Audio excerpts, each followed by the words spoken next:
Welcome back to another episode of 2 Point Sports. Today we're going to talk about the hot button topic for Oklahoma, which is the I don't know if it was a miss or if it was always just a long shot, but Jim Knowles not being the next defensive coordinator at Oklahoma. What does that mean for Oklahoma going into the next season? And to what many believe is Brent Venables' make or break season for him as a head coach, at least at OU. So we're going to dive into that, and a little bit of our thoughts as to how successful this team can really be without a defensive coordinator going to the 2025 season. Let's go.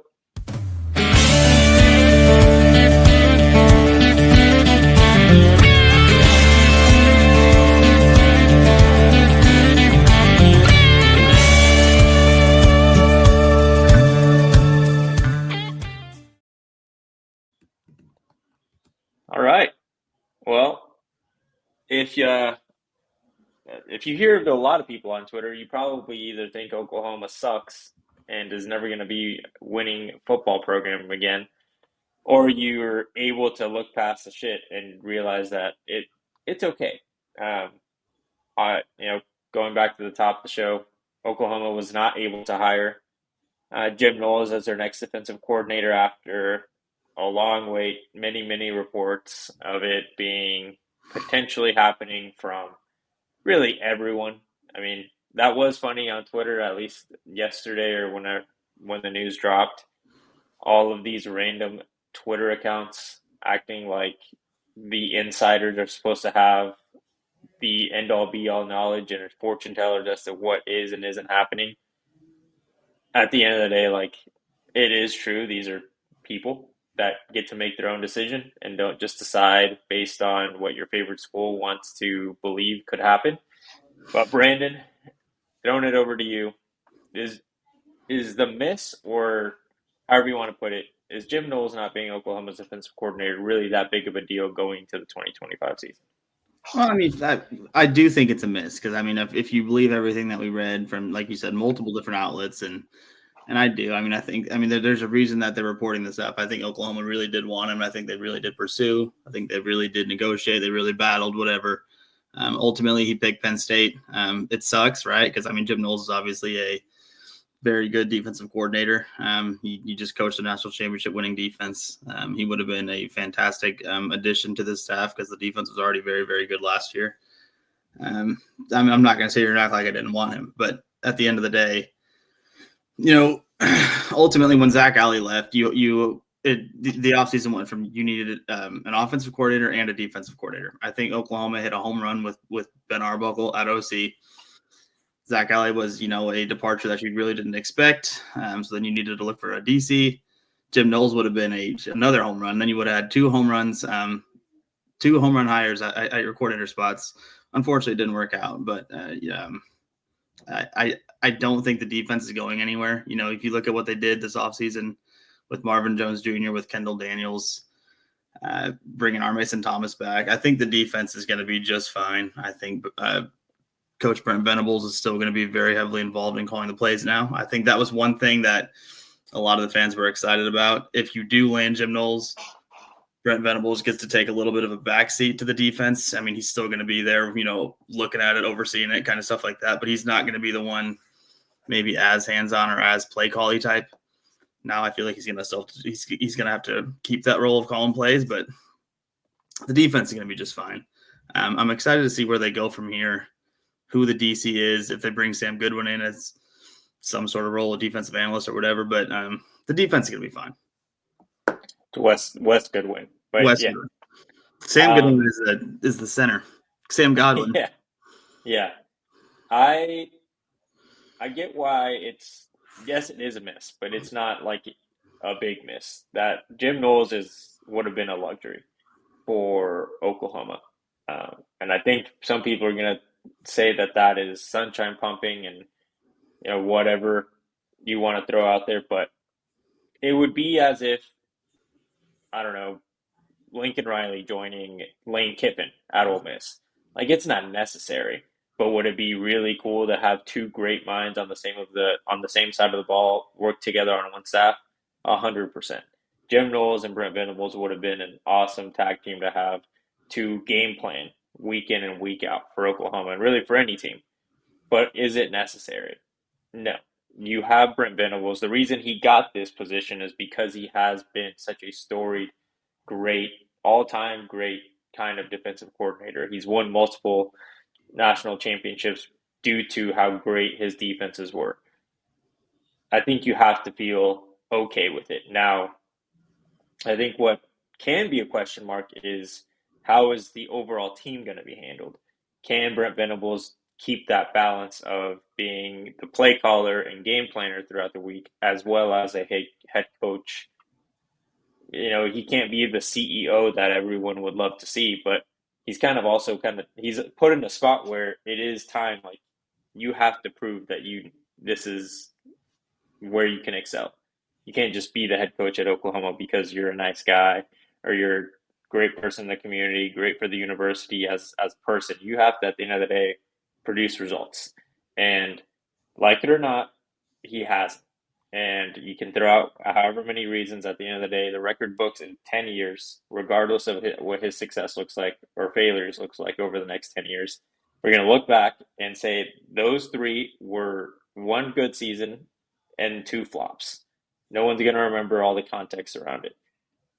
He needs to produce at the end of the day. And if anything, it's a good opportunity for him to show, like, I want this more than anyone, because now he has his offensive coordinator, like you mentioned. He has to be the one responsible fully for his defense. And it sounds like he really was, to an extent, so responsible for that defense last year. If you, again, go back to the reporting throughout this entire defensive coordinator situation, it sounded like Zach Alley was the game planner, but there was still some level of hands-on role that Brent Venables had, where maybe that wasn't really a great idea, and maybe partially why Zach Alley left. I understand that he got a lot of money going to West Virginia, but if you have an opportunity to be the guy that makes the decision and can one day be the head coach because you are known to be the person that made an all-time great defense at any school, it's going to look better than having your hand held throughout your 3 or 4 years at a program like Oklahoma because you had Brent Venables there to make the decisions. To an extent, that's a little bit how Levy was viewed coming out of Ole Miss. Some people did question how good could he be as a sole play caller, because Lane Kiffin was kind of the guy that gave him the okay, or was that Brent Venables role that he was to Zach Alley last year. So when you look at it from the outside of not an Oklahoma view, it makes sense why someone like that would want to leave that role and just take a lateral decision to maybe not as high level of a program. Now, can they be successful? I think it's an obvious yes. The defense is still going to be really good. The offense is your question mark, but with the additions they brought in, they should be better. I mean, as I long as mean, it's not they Joe John can't do Finley and Latrell. Yeah. they As long can't. as it's not those two guys calling it, they should be fine. Yeah. Yeah, I mean, it's. I think the most frustrating part about the whole Zach Alley ordeal, just in general, is last year. I agree. You know, if you're him, it makes sense. You don't want to be, like you said, having your hand held or having somebody kind of like micromanage you, if you will. But I think, you know, he was a young defensive coordinator, first season at a big time program like Oklahoma. He just came over from Jacksonville State. I feel like Oklahoma and Brent Venables would have eventually kind of given him full reign of that defense, if not this season. And I guess he just didn't want to, you know, run that risk. You know, he knows Brent Venables more than we do, so maybe, you know, it seems to us like, yeah, eventually it's all you, man. You run the defense, but he obviously knows Brent Venables, and maybe he feels as if Brent Venables might never be able to just completely trust his defense with somebody, and that's kind of why he wanted to hit the road. But I feel like until you land a guy like Jim Knowles or just a big time DC that has a proven track record, Brent Venables is going to be very, very involved in calling this defense. And so I'd looking ahead to 2025, he's still going to be calling the defense. And I know a lot of fans, not a lot of fans, some fans, whatever, it's maybe 50-50. Some like it, some don't. It's at the end of the day, it's going to happen again. But I mean, if you look at the results of last season, it's a top 23 ranked defense in the country, despite being on the field probably more than anybody in the country. You know, they were constantly had their backs against the wall, constantly just put in bad positions. to still be a top 25 defense in the country against a very tough schedule. You like to think if the offense can help them out a little bit this season, and as you alluded to, and I agree, I think they should. I think the defense can improve. I think you need to land a corner or two, maybe in the spring portal, because that was, I think, the one area of your defense where you were kind of beatable. You kind of gave up a lot of big plays in the past game, especially, the Auburn game, the LSU game. Just at times, your secondary wasn't great. If you add a couple of guys in the secondary, your front seven looks really, really good. I like the safety play. I think if you add a corner or two, defense is going to be just fine. Yeah, and again, it's the overall, like, these guys aren't in the position. These guys, meaning like the head coach, isn't at any level of big time football, whether it be SEC, Big Ten, the NFL, whatever it is. The guys that are head coaches at those levels weren't head coaches because they gave someone the ability to kind of control their fate. They have always been hands on. It's my defense, my offense, whatever. I'm kind of the one heading the ship here. They'll take responsibility for their failures, but it's also like fully within their realm of control. As a head coach, you don't have that type of control seemingly because you have so many working pieces within your team. You got a lot of things to look out outside of the sphere of the team. You have to do media, go to all these events for donor stuff, school events, whatever meetings you got to go to that aren't really involving football specific stuff. Like there's a lot of responsibilities there for him. And in a perfect world, he does take a CEO type role. But look at Ryan Day. I mean, he just won a national championship, right? Before this season, he was not the guy that took a CEO type role. He was the play caller for Ohio State. They had great offenses, but their defense wasn't really great. He brought in Jim Knowles. He realized he needed to make a change. And then whatever, I don't know the Ohio State situation all that well, but I've got to assume someone like went up to him and said, "Hey man, like we love that you're a play caller, but we need you to take a look at this team overall. We hired you to be the head coach, not our OC anymore. So we need you to go hire someone. You have an unlimited budget. Basically, you're at Ohio State. Go find someone that would be willing to work for you and make it happen." And he found Chip Kelly, someone that was a head coach at a Power Four, Power Five program, NFL. and brought him over. He was a head coach in the NFL. He was a head coach at Oregon the last time they were super successful. Pre this run that they're having now.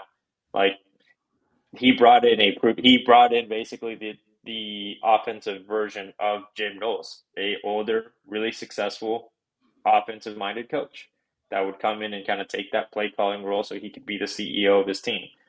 Now he's got some work to do. Now he's obviously missing his defensive coordinator, but that's not really what we're here to talk about. Brent Venables, the reason I brought it up is because Brent Venables also needs to show some success. If he can have 2 years as this play calling role, be successful in meaning like 10 wins, 9 wins, be in the spot at least that you're in the conversation or consistently working for a playoff spot, then I think there's a realistic possibility that you do win over a guy similar to Jim Knowles, maybe not Jim Knowles specifically, but someone of that air, where he's someone where Brent Venables can feel comfortable handing over the defense so he can take that CEO type role as the head coach. Because at this moment, it is also on the other side, like Jim Knowles, very much like Ben Arbuckle, would be hitching his wagon to a very questionable situation with Brent Venables. If they weren't successful, they were all gone, more than likely, after the season. What success means is obviously up to Joe Castiglione,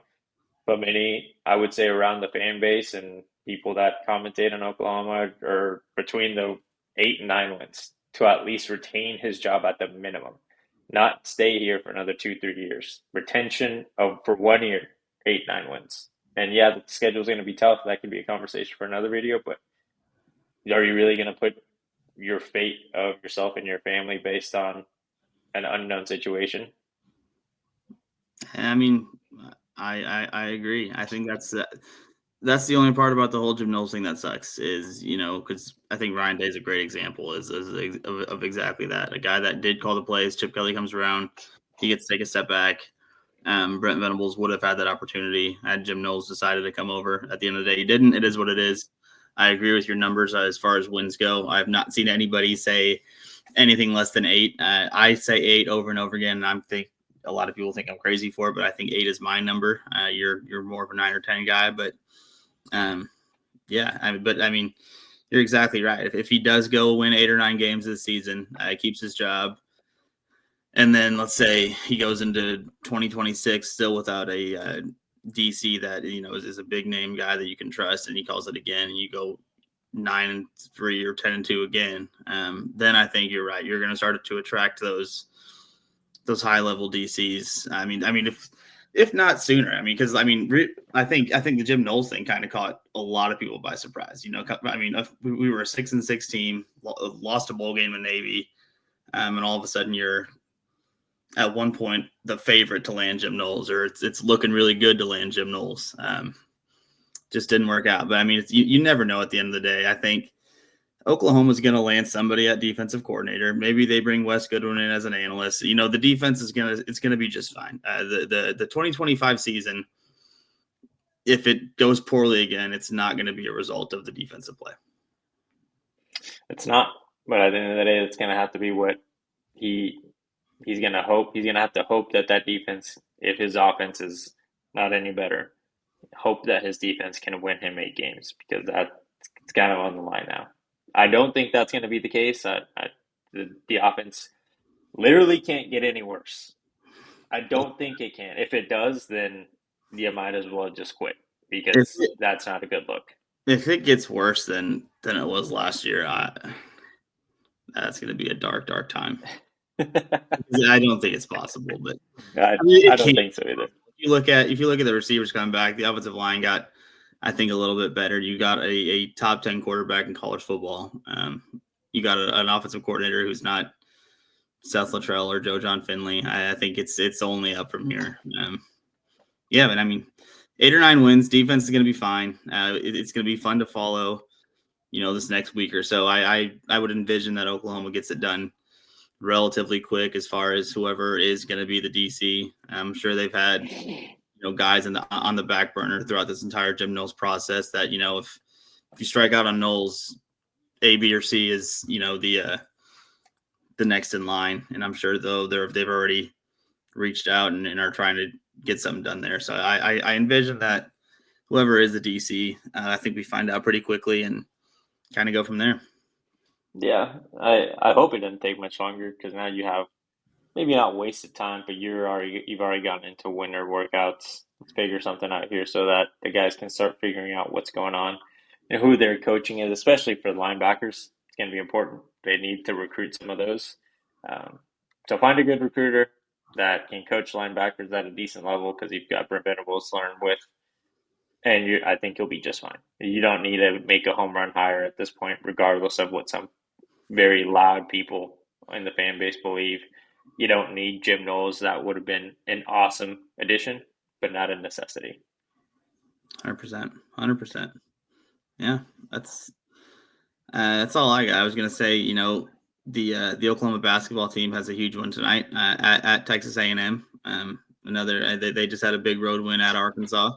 Really fun game. I mean, this basketball team is, I said fun game. They're like the most frustrating team I've ever watched, because they got their ass kicked against Alabama. But besides that game, they're in every game, no matter who they're playing. They blew an 18-point lead against Texas A&M at home, so now it's time to get it back. But they're a fun watch. They're going to be in it to the end.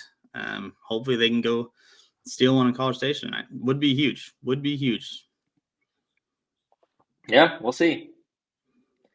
That's all I got. I won't comment much more on that team, just because I won't say. I gotta say nice things about them. I don't have much to say, but hopefully they win. I mean, I do root for them. It's just tough to. It's like you said, they're frustrating, and it's hard to see them win some of these close games sometimes, because they find a way to lose, seemingly. They kind of invent new ways to lose sometimes, but I really thought, towards the end of that Arkansas game, it just felt like same old. Like, we're gonna find a way here to fuck this up. They didn't. They won.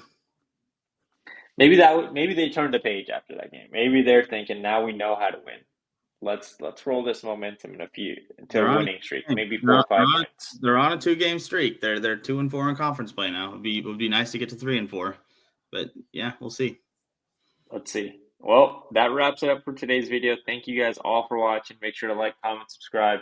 We appreciate it. We'll see you next time.